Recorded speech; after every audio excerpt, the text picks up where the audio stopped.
अगर आप अपनी शादी में 300 से अधिक मेहमानों को बुला रहे हैं तो मेरे पास आपके लिए एक बुरी खबर है। आपके 70% मेहमान आपके शादी के बाद, आपके शादी के बारे में, आपकी लव स्टोरी के बारे में एक भी चीज बता नहीं पाएंगे। तो फिर वो आपकी शादी में आ क्यों रहे?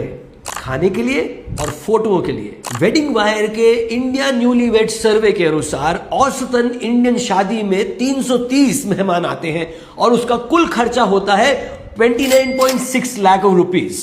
बट ये किस चीज के लिए होता है? और इस खर्चे के बाद हर गेस्ट के पास आपके लिए सिर्फ 20 सेकंड होते हैं। और ये मेहमान नोटिस क्या करते हैं? वेडिंग वायर के इसी सर्वे के अनुसार 62% जो मेहमान हैं वो केवल खाने पे फोकस करते हैं। एक और रिसर्च हमें बताती है कि 60% मेहमान जो हैं वो एक शादी को एक फैशन शो की तरह ट्रीट करते हैं, केवल अपने कपड़े दिखाने के लिए। और 55% मेहमान तो सिर्फ एक औपचारिकता निभाने के लिए आते हैं कि अगर हम उनकी शादी में नहीं गए तो वह भी हमारे यहाँ की शादी में नहीं आएगा। और सबसे चिंताजनक बात, यूनिवर्सिटी ऑफ बैंगलोर ने 75 शादियों के हॉल का सर्वे किया और यह पाया कि वहां का 20% खाना सीधा फेंकने में जाता है। क्यों?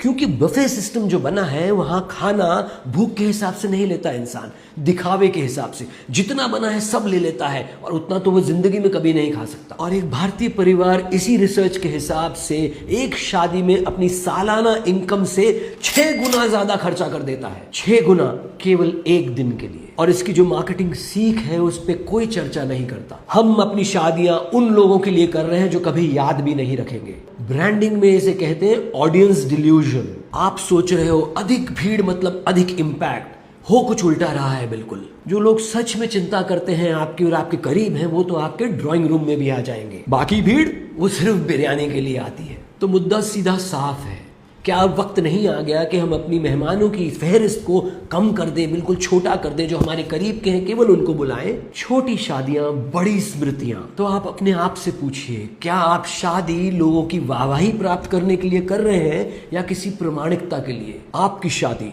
आपका ब्रांड, आपका निर्णय। मुझे कमेंट्स में बताइए, यस लिखिए छोटी आत्मीय भावात्मक शादियों के लिए और नो लिखिए भव्य शादियों के लिए। और इस रील को साझा करें किसी उस इंसान के साथ जिसकी जल्द ही शादी होने वाली है।